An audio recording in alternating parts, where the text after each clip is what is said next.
Så YouTube. Vi tager lige en tur i skoven, og så har vi en hel masse fede samtaler, vi skal dele med jer. Så jeg håber, I kan tage noget inspiration for noget af det her. Vi kommer til at filme en hel masse forskellige locations, og ja, følg med.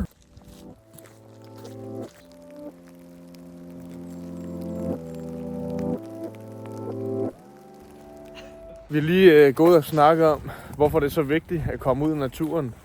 Specielt hvis man er en person, som bare sidder foran computeren hele dagen, om det er så arbejdsrelateret, eller hvad fanden det er, om du sidder og gamer, eller du sidder og spiller pik, det er sådan set ret ligegyldigt. Og hvis man lider af sådan noget som angst og depression generelt. Så når man kommer herud, jeg sværger, det er lige meget, om du er herude i 20 minutter, eller 30 minutter, eller hvor lang tid du skal gå herinde for at mærke den der positive, spirituelle effekt af naturen. Du skal bare være herude i nok tid. De forsvinder bare, de der fucking negative vibrationer, eller kald det, hvad du vil.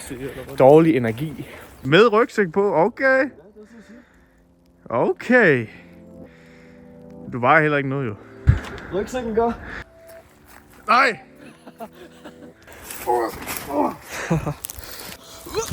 Jeg faldt baglæns. Nå, men grunden til, at vi er taget herud i dag, det er sådan set mest for vores egen skyld. Jeg kan sgu ikke huske de sidste 3 måneder af mit liv, hvis jeg skal være helt ærlig, fordi jeg har bare siddet foran computeren og fucking redigeret videoer. Det er det, jeg har lavet. Så det hjælper meget at komme sådan lidt ud en gang imellem og sådan nulstille sin hjerne. Jeg siger ikke, man skal gøre det hver eneste dag, men det er rigtig godt.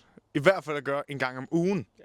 Og hvis man så kan tage en kammerat med ud, og så have nogle fucking gode samtaler, i stedet for at det bliver sådan noget pjat, man altid snakker om, ikke? Sten. Oh my god, sten. Fucking goofy ass. Jeg skal lige tjekke, om der er nogle klamme dyr. Det er min skov nu. Jeg starter af. Godt dødløft. Er den tung? Ja. Ej, slap dog af, mand. Det er også det, hvis man laver det samme for meget hele tiden, og det er noget, som jeg ikke rigtig sådan lagde mærke til. Så lige pludselig, hvor fanden blev de sidste 2 måneder af? Altså, det er bare sådan, jeg kan virkelig ikke huske, hvad fanden jeg har lavet. Prøv at lave noget forskelligt også en gang imellem, ikke? Altså, det behøver ikke at være en vandretur. Det kan også godt være, okay, i dag tager vi lige ud og spiller paddeltennis eller et eller andet. I stedet for, at det hele skal gå op i druk. Fordi jeg ved, at jeg danske gutter, altså, det er det eneste, I tænker på. Okay, hvornår er der den næste drukfest, ikke? Hvornår bliver det weekend? I tænker ikke længere end, hvornår bliver det weekend? Big man, big PR. Kom så. Jeg svær, at min underarm, de gør så fucking Cope. Bare sådan det hele. Jeg har ikke filmet mit flæsk, bro. Okay, det kan vi bare cutte ud. Nå ja. Og så mind muscle connection. Kom så. Så op over hovedet.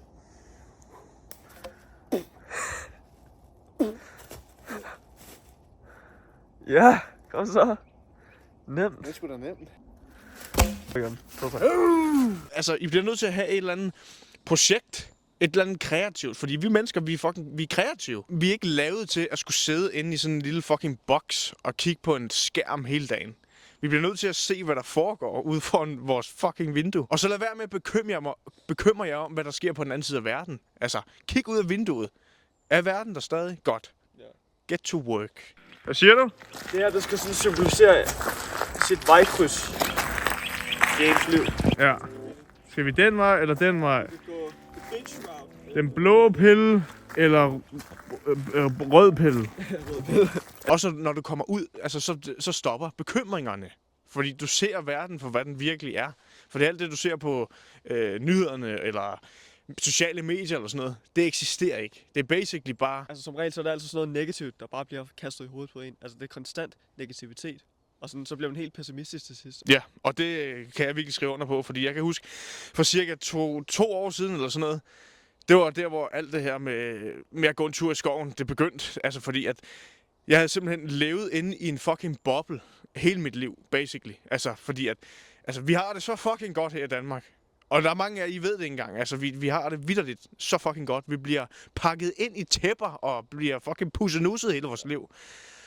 Hvor det var sådan, lige pludselig, så kom min hjerne bare i tanke om, hallo, altså, kom lige tilbage til virkeligheden. Fordi at, ja, der er krig og død og ødelæggelse alle vejen.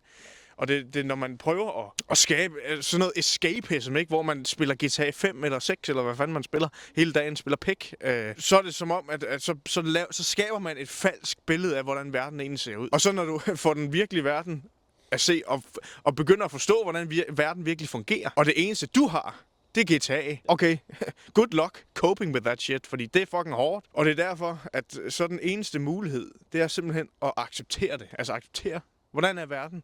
Acceptere verden, og så fucking attack it, angrib den. Og hvis der er noget, du ikke kan lide, så fucking ændre det. Med altså dit eget liv, ikke? Du kan ikke ændre verden, men... Eller, du kan godt tro på, at du kan ændre verden. Man kan flytte bjerge, hvis man har lyst. Okay. Kom så, skal den kraften presses over hovedet.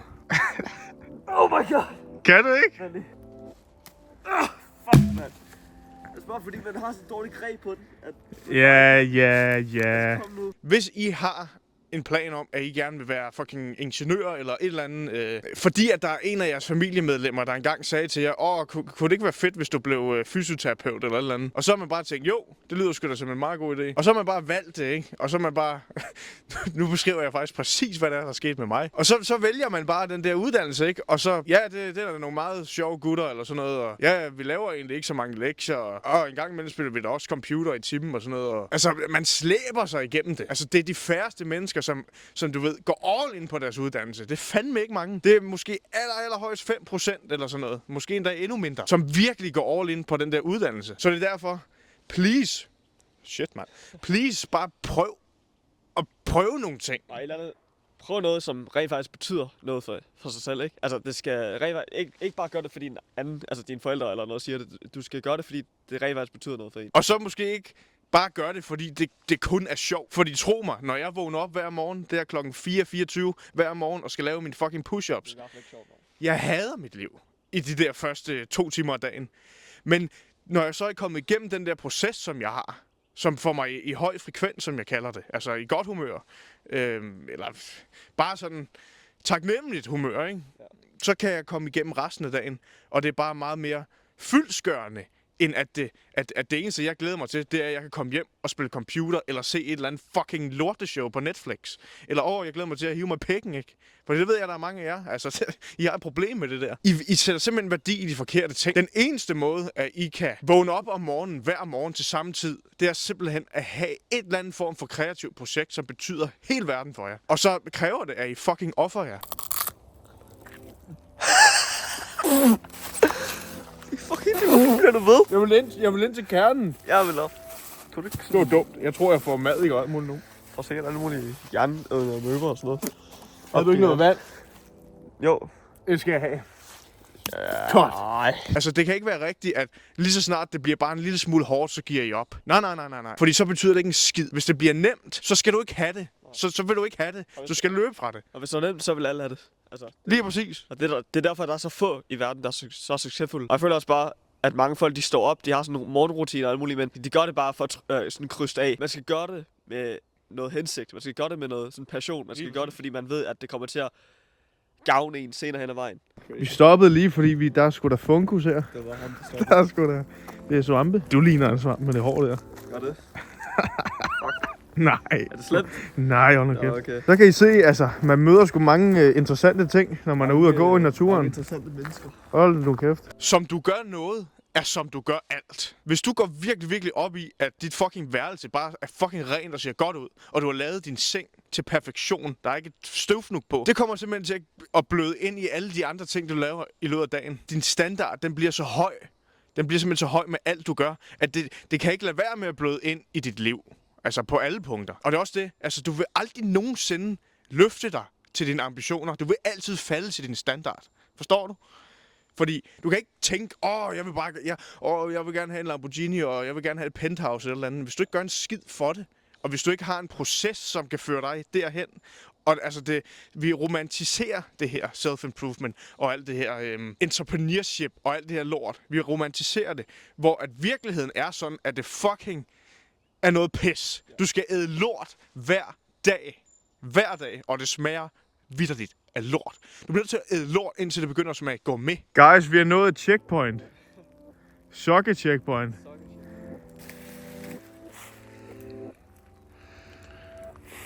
Han har fået en fucking bazooka.